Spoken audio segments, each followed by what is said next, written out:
Com vocês, que está no Evangelho de Lucas, capítulo 10, do versículo 25 em diante. Lucas capítulo 10, versículo 25, a palavra do Senhor diz assim: certa ocasião, um perito da lei levantou-se para pôr Jesus à prova e lhe perguntou: mestre, o que preciso fazer para herdar a vida eterna? O que está escrito na lei? Respondeu Jesus. Como você a lê? Ele respondeu: ame o Senhor, o seu Deus, de todo o seu coração, de toda a sua alma, de todas as suas forças e de todo o seu entendimento. E ame o seu próximo como a si mesmo. Disse Jesus: você respondeu corretamente, faça isso e viverá. Mas ele, querendo justificar-se, perguntou a Jesus: e quem é o meu próximo? Em resposta disse Jesus: um homem descia de Jerusalém para Jericó, quando caiu nas mãos de assaltantes. Estes lhe tiraram as roupas, espancaram-no e se foram, deixando-o quase morto. Aconteceu estar descendo pela mesma estrada um sacerdote. Quando viu o homem, passou pelo outro lado, e assim também um levita. Quando chegou ao lugar e o viu, passou pelo outro lado. Mas um samaritano, estando de viagem, chegou onde se encontrava o homem, e quando o viu, teve piedade dele. Aproximou-se, enfaixou-lhe as feridas, derramando nelas vinho e óleo. Depois colocou-o sobre o seu próprio animal, levou-o para uma hospedaria e cuidou dele. No dia seguinte deu 2 denários ao hospedeiro e lhe disse: cuide dele, quando eu voltar lhe pagarei todas as despesas que você tiver. Amém? Os irmãos podem se assentar.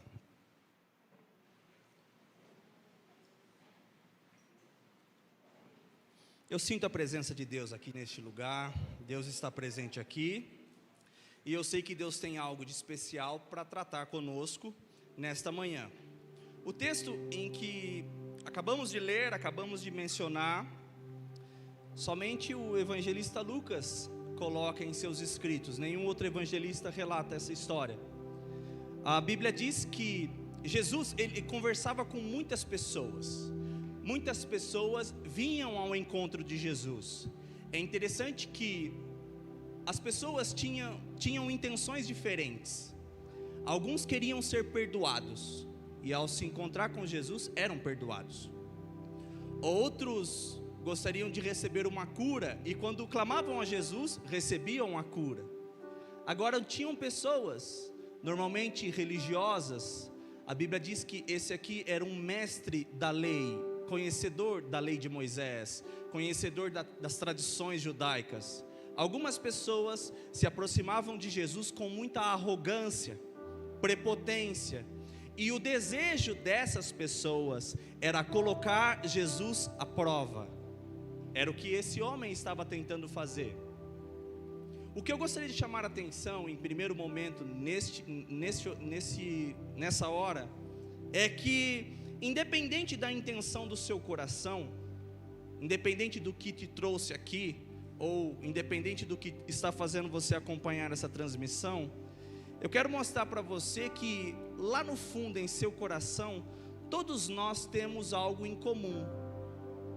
Todos nós temos um sentimento, um desejo de saber como será a vida eterna. Todos nós. Você talvez nem seja religioso. É possível que você nem acredite em Deus, mas em seu coração há esse questionamento: como será a vida após a morte? Se eu precisar de salvação, o que eu preciso fazer para receber essa salvação? É interessante que o ser humano é atraído por isso, sempre é atraído. Há outro texto na Bíblia que é mencionado uma história semelhante de um jovem rico que se apresenta a Jesus apressadamente. Ele corre em direção a Jesus e ele diz: bom mestre, o que eu preciso fazer para lhe dar a vida eterna? A mesma pergunta que esse mestre da lei faz, o jovem rico também faz.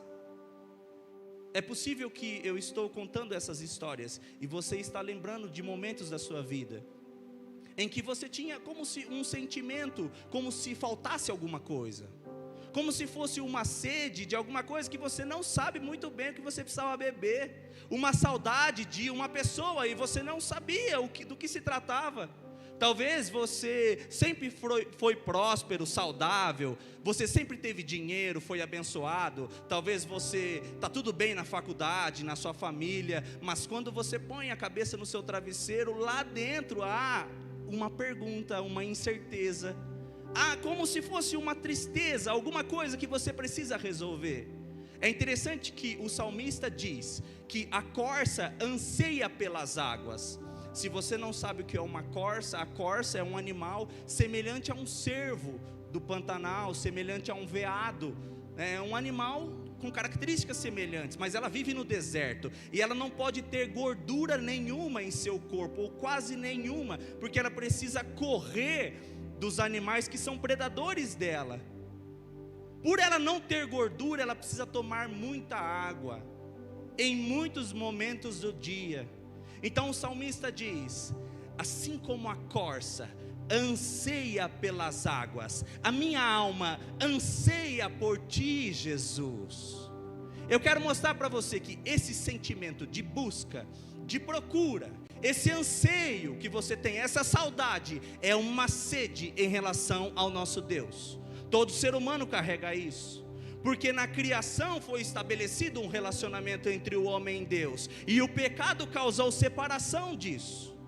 Esse sentimento de saudade que você tem, era o relacionamento que o ser humano tinha com o nosso Deus.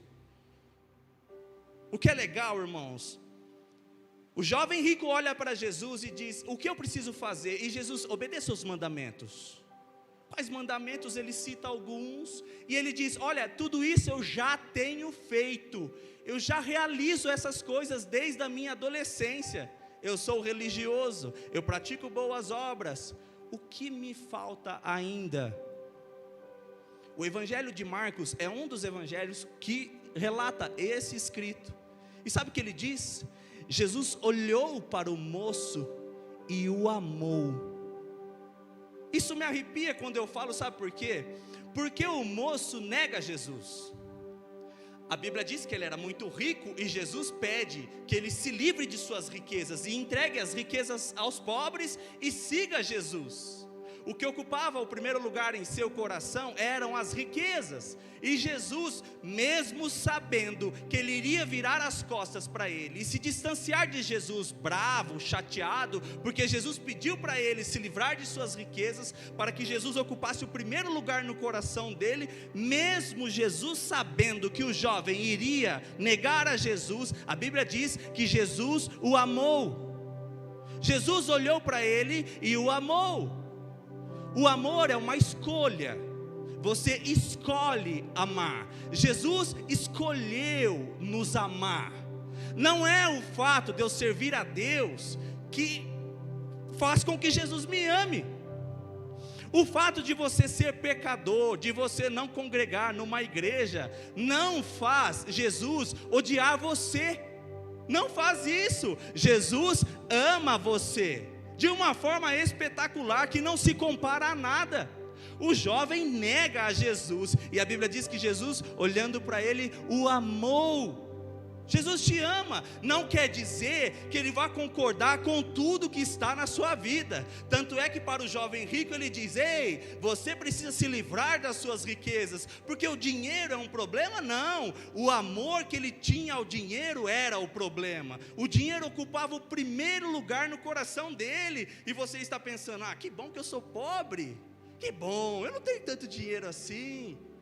Da mesma forma que o rico que ama o dinheiro e coloca o dinheiro em primeiro lugar, há pobres que são avarentos, há pessoas que são mentirosas, o lascivo também precisa largar a lasciva, o fornicário, o adúltero, o mentiroso, todos esses precisam deixar alguma coisa. Jesus diz aos seus discípulos: quem quiser vir após mim, negue-se a si mesmo, tome a sua cruz e me siga. Sempre haverá algo a deixar para trás, sempre. Quem quiser ganhar a sua vida, a perderá. Mas quem perder a sua vida por amor de mim, a ganhará. É assim que Jesus trata, sempre para se aproximar dele. Ele nos ama de uma forma especial, mas ele não compactua com muitas coisas que nós temos impregnadas em nós. Voltando para a história do mestre da lei, conhecedor da lei, e ele diz: olha, eu tenho que amar a Deus, eu tenho que amar o meu próximo. Jesus: olha, você respondeu muito bem. E ele quer continuar pondo Jesus à prova. E quem é meu próximo? Jesus conta uma história para ele. Só que o assunto do contexto, o assunto inicial é vida eterna, é salvação. E mesmo Jesus respondendo quem era o próximo, eu acredito, e vou mostrar para vocês através dos símbolos que a Bíblia carrega, de que Jesus não deixou de falar de vida eterna. Ele estava falando do plano eterno de Deus para salvar o homem. Como é a história? Descia um homem de Jerusalém a Jericó. Nós sabemos que geograficamente há uma diferença mesmo entre Jerusalém e Jericó. Para você sair de Jerusalém para Jericó, você precisa descer. Mas o que eu entendo deste texto não é apenas uma descida geográfica. O que é notório perceber é que é um trajeto de queda. O homem que sai de Jerusalém e vai para Jericó, ele está em queda, ele está caindo. Jerusalém, nós todos vamos concordar que é um lugar de bênção, é a cidade do grande rei. Sabe como é que nós vamos chamar a cidade lá no céu? Nova Jerusalém. Jerusalém é um lugar abençoado, é um lugar de bênção. Davi amava a cidade, nós sabemos de tudo isso. Agora Jericó não representa a bênção. Jericó, por sua vez, ela representa uma cidade de maldição. Quando o povo de Deus acampou ao redor de Jericó e eles derrubaram as muralhas, Josué profere uma profecia e ele diz: quando alguém tentar reconstruir essa cidade com a pedra fundamental, o seu primogênito morrerá. E quando ele fechar a porta, o seu filho mais novo morrerá.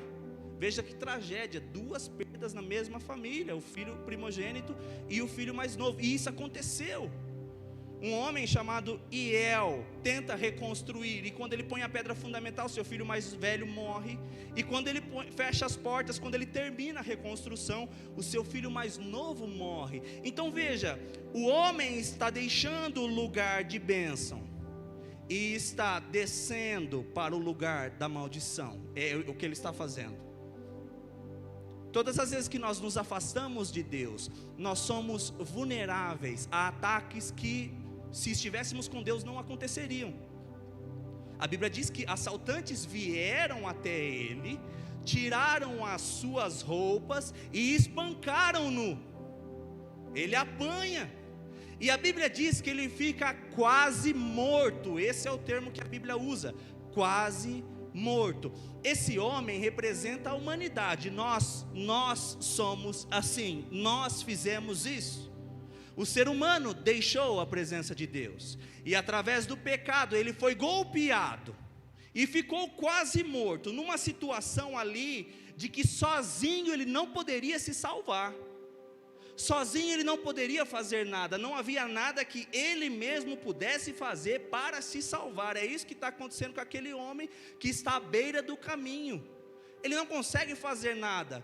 É interessante que a Bíblia diz que a salvação de Deus é por meio da graça, por intermédio da fé, e isso não vem da gente, é dom de Deus, não é por obras para que ninguém se glorie disso. Você, por ser salvo, pratica boas obras, isso tem que ser assim, porque o Espírito Santo habita em você. Você é caridoso porque o Espírito Santo habita em você. Você ama o seu próximo porque o Espírito Santo habita em você. Você não faz nada disso para ser salvo. Você foi salvo pela graça de Deus, de forma imerecida. Você não merecia isso. Nós praticamos boas obras, sim, mas não para ser salvo. Porque somos salvos, praticamos boas obras. Sabe que a Bíblia diz? Que descia pelo mesmo caminho um sacerdote, e o sacerdote passa de longe do homem que está ali caído, quase morto.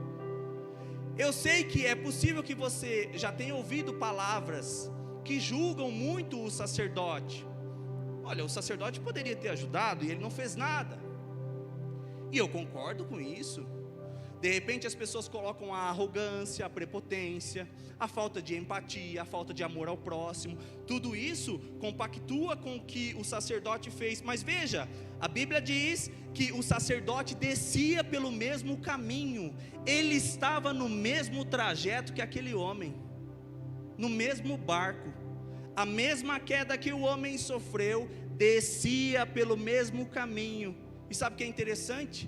Semelhantemente, o levita também descia pelo mesmo trajeto. O mesmo trajeto que o sacerdote veio, que o homem veio, o levita também veio. E eles nenhum dos dois puderam fazer nada e não fizeram nada. Como eu disse, pode caracterizar um monte de coisa, um monte de sentimento por parte deles. Mas eu quero mostrar para vocês que eles estavam descendo pelo mesmo caminho. A sorte daquele homem e de todos nós é que a Bíblia diz que o samaritano seguia o seu caminho. A Bíblia não diz que ele está seguindo pelo mesmo caminho. A Bíblia diz que ele seguia o seu caminho. Tem uma outra versão que foi a que a gente leu. E estando de viagem o samaritano, ele era odiado pelos judeus.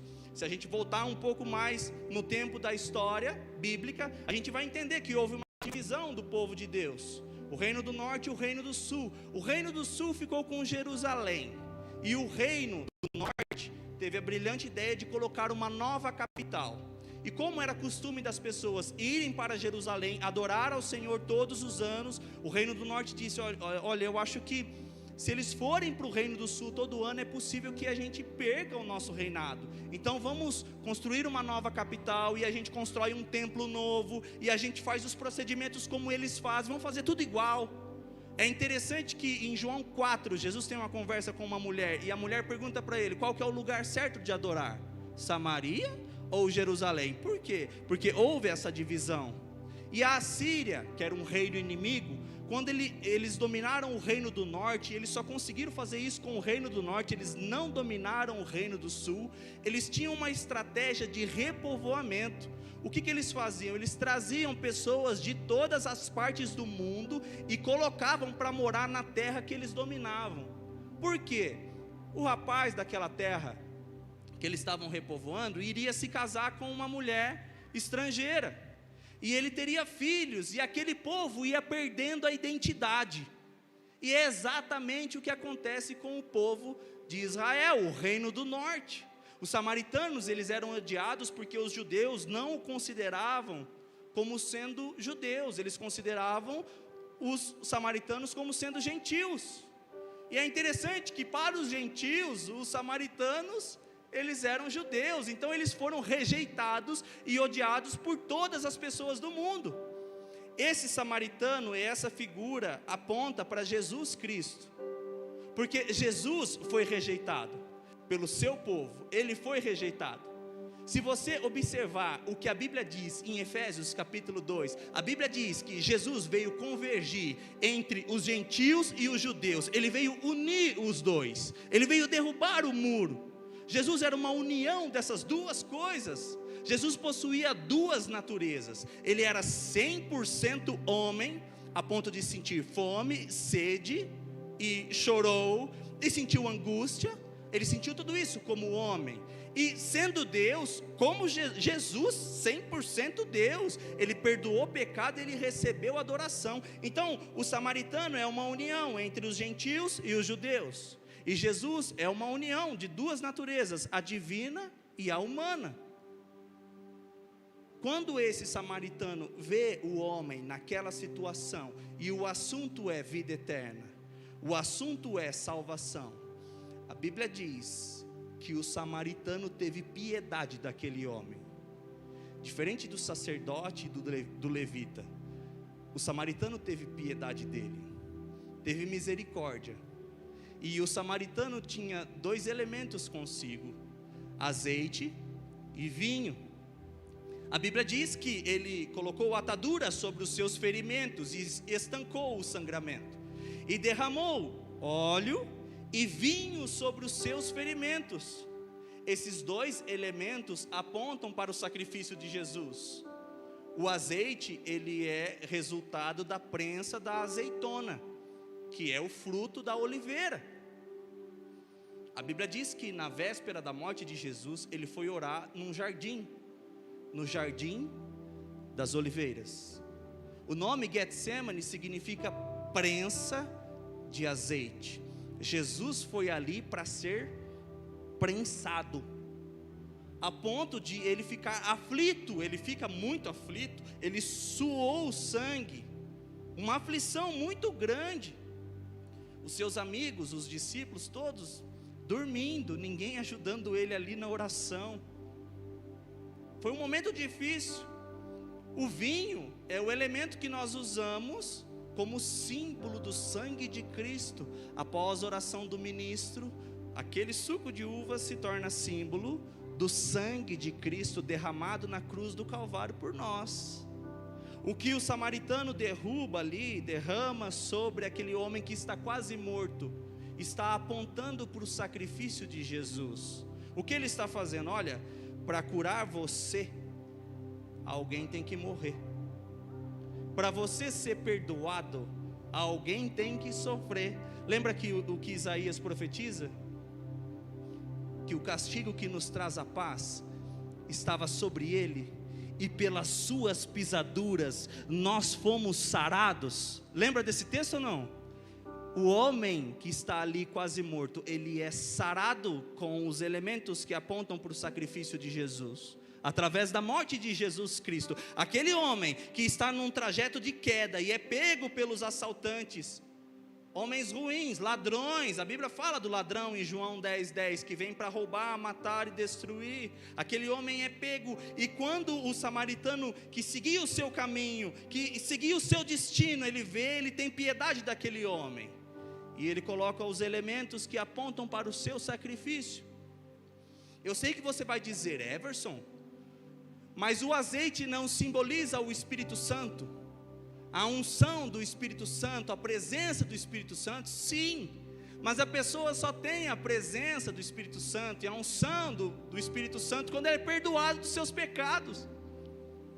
Everson, o vinho não simboliza a alegria, não aponta para festejar, para quando as pessoas faziam festa, eles bebiam vinho. Não é isso que simboliza o vinho? Sim. Quando você é perdoado dos seus pecados, quando você é curado, você fica alegre mesmo, feliz, isso é celebrado.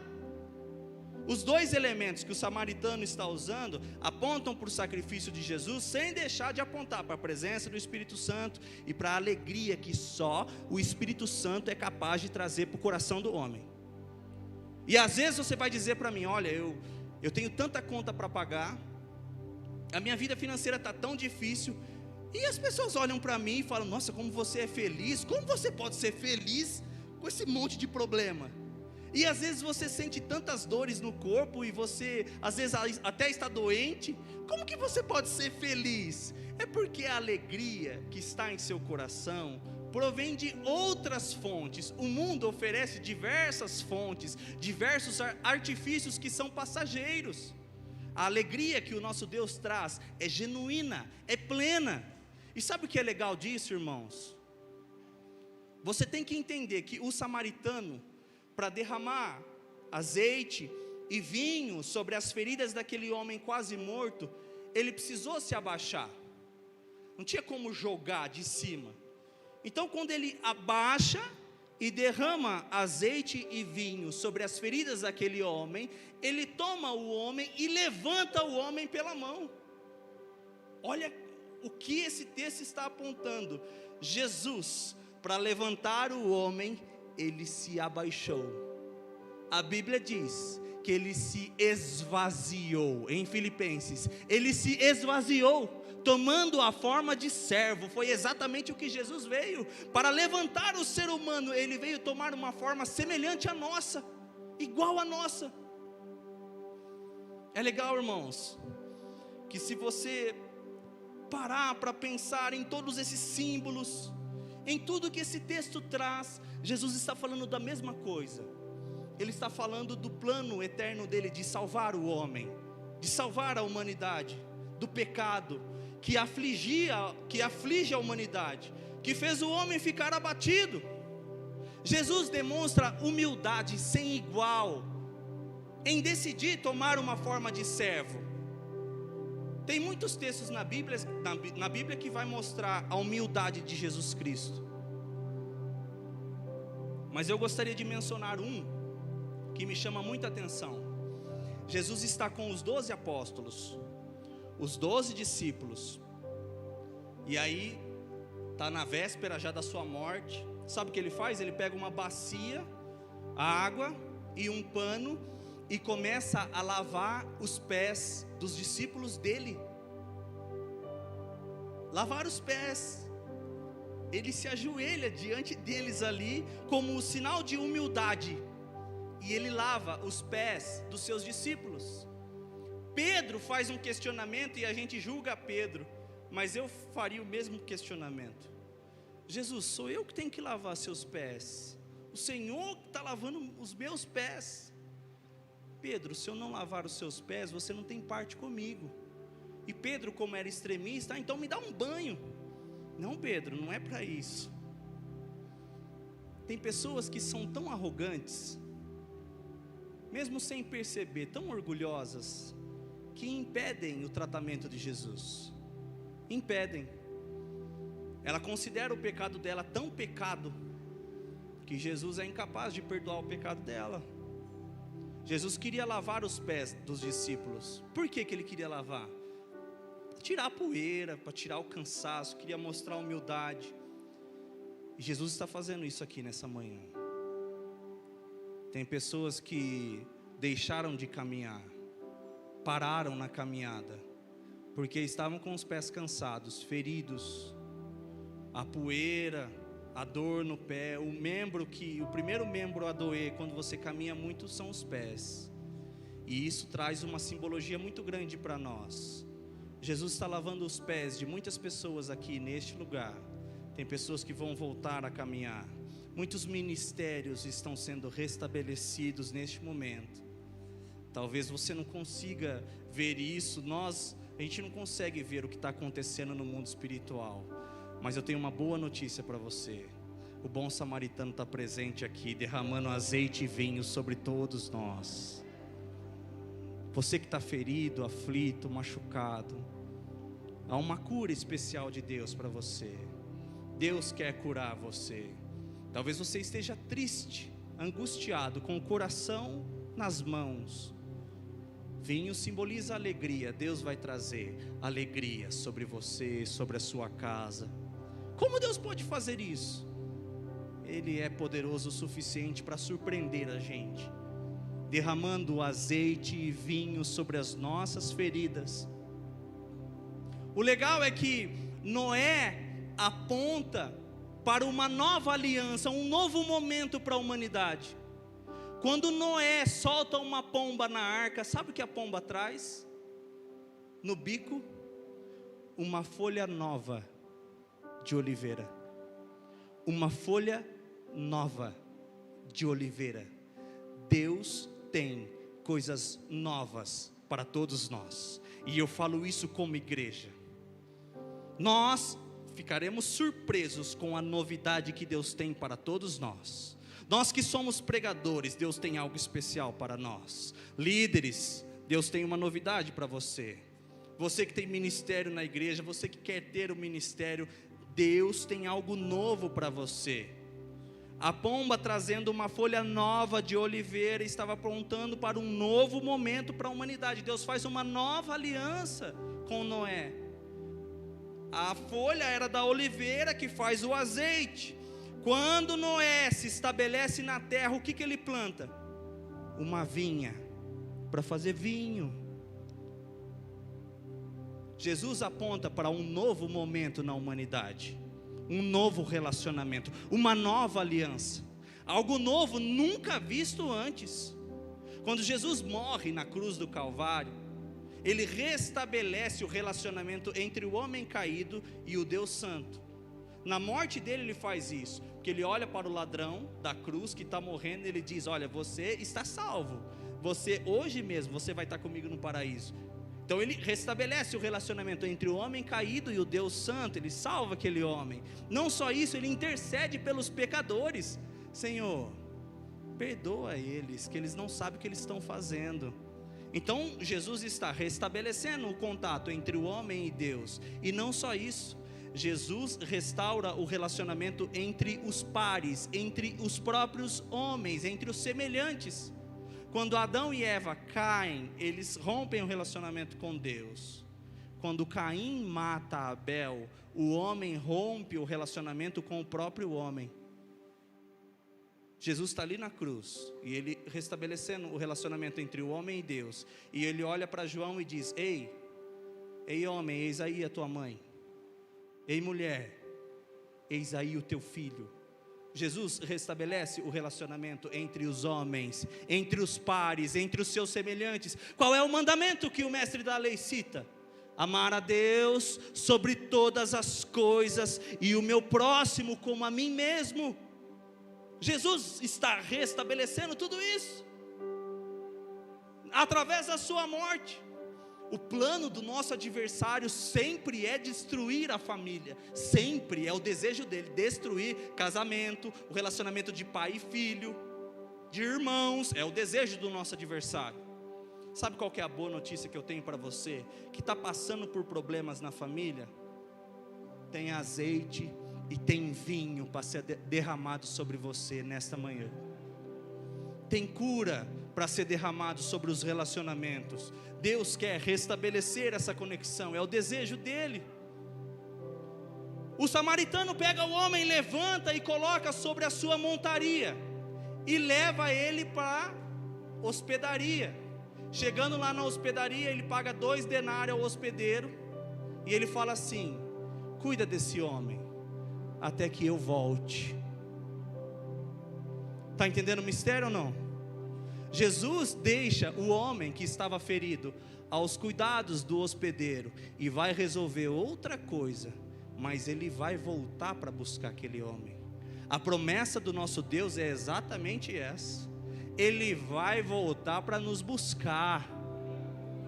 Há uma segunda vinda do nosso Messias.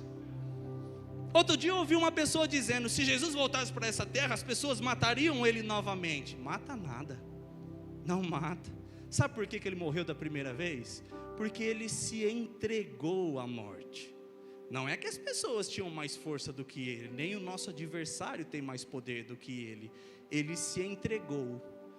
Na segunda vez que ele voltar para cá, a Bíblia diz que os mortos ressuscitarão primeiro, e nós, os vivos, seremos arrebatados e o encontraremos nas nuvens.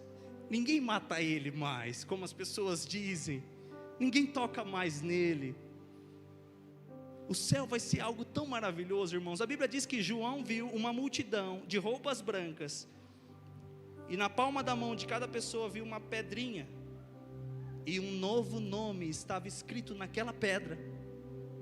Tem pessoas que têm vergonha do seu nome, às vezes carregam um nome depreciativo. A Bíblia garante para os salvos um novo nome na eternidade, um novo nome. Jesus diz aos seus discípulos: eu não vou deixar vocês órfãos, eu enviarei a vocês outro consolador. O homem que estava ali caído, ferido, ele não fica sozinho, ele fica com o hospedeiro, que aponta para o Espírito Santo. O Espírito Santo continua a obra da regeneração em nosso coração, ele continua trabalhando em nós.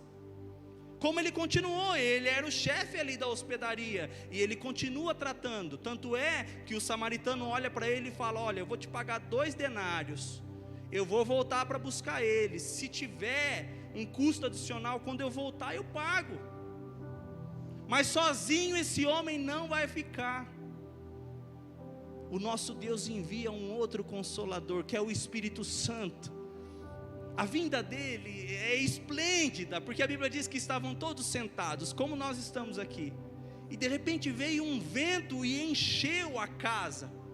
E foram vistas por eles línguas como de fogo, repartidas, a qual pousou sobre cada um deles, e todos que estavam ali foram cheios do Espírito Santo de Deus, e começaram a falar em outras línguas, e as pessoas olhavam, mas quem são esses homens? Olha o que eles estão falando, parece que estão embriagados. E Pedro faz um discurso, e muitas pessoas se convertem naquele dia. Eu quero mostrar para vocês, que o Espírito Santo continua a obra em nós, continua tratando com o nosso coração, com os nossos sentimentos, com a nossa alma. A Bíblia o chama de Consolador. Jesus diz nos Evangelhos: bem-aventurados os que choram, porque serão consolados. Você que chora, pode chorar mesmo, porque o Espírito Santo que habita em você, está consolando você dessa dor. E há uma promessa de que será enxugado dos nossos olhos toda a lágrima, de uma vez por todas, nunca mais dor, nem saudade, nem sofrimento, nada mais disso. O hospedeiro é o Espírito Santo, e a hospedaria é a igreja. Nós estamos sendo tratados na igreja, cuidados pelo Espírito Santo na igreja. É por isso que eu não consigo concordar com essa ideia de uma pessoa que serve a Deus, que teme a Deus e não vai em nenhuma igreja. Eu não consigo concordar com isso. Everson, você está dizendo que a hospedaria são 4 paredes? Não, eu estou dizendo que é a noiva do Cordeiro. Só que o samaritano, ele vai voltar para a hospedaria, igual o noivo volta para buscar sua noiva, igual Jesus volta para buscar a igreja. Qual é o problema de você fazer parte de uma igreja? Você que está acompanhando essa transmissão, o que é que impede você de fazer parte de uma comunidade que serve a Deus? Ah, Everson, eu fui ferido. As pessoas que estão aqui, está todo mundo sendo tratado pelo mesmo hospedeiro, está todo mundo sendo tratado. Não tem ninguém perfeito aqui. A igreja é um hospital, com gente sendo trabalhada, sendo melhorada. Eu sou presbítero dessa igreja. O presbítero ocupa uma posição de liderança. Eu já ofendi pessoas, eu já feri pessoas, eu já magoei pessoas, eu já falei mal de pessoas, eu já fiz isso. Eu me arrependo de tudo isso que eu fiz. Mas o que eu estou querendo mostrar para você? O Espírito Santo está trabalhando em mim, agindo em mim, me melhorando como ser humano. Então, se você foi ferido, o samaritano quer derramar azeite e vinho sobre as suas feridas, e quer trazer você de volta para a hospedaria, aos cuidados do Espírito Santo. É isso que ele quer fazer, esse é o desejo dele. Nós já vamos encerrar essa palavra, e para a gente encerrar, irmãos, a equipe de louvor já pode se posicionar, que a gente vai cantar uma canção e eu vou fazer uma oração. Para a gente encerrar, Jesus olha para aquele mestre da lei e ele fala assim, preste atenção no que eu vou dizer, porque isso é muito importante. Ele diz para o mestre da lei: você entendeu o que eu estou explicando? Você entendeu quem é seu próximo? Entendi. Sabe o que ele diz? Faça o mesmo. Vai lá e faz o mesmo. Sabe por que o sacerdote e o levita não conseguiram ajudar aquele homem que estava quase morto? Porque eles não tinham azeite e vinho, eles não tinham nem óleo nem vinho consigo, eles não poderiam fazer nada para ajudar ele. Talvez você julga ele, sim,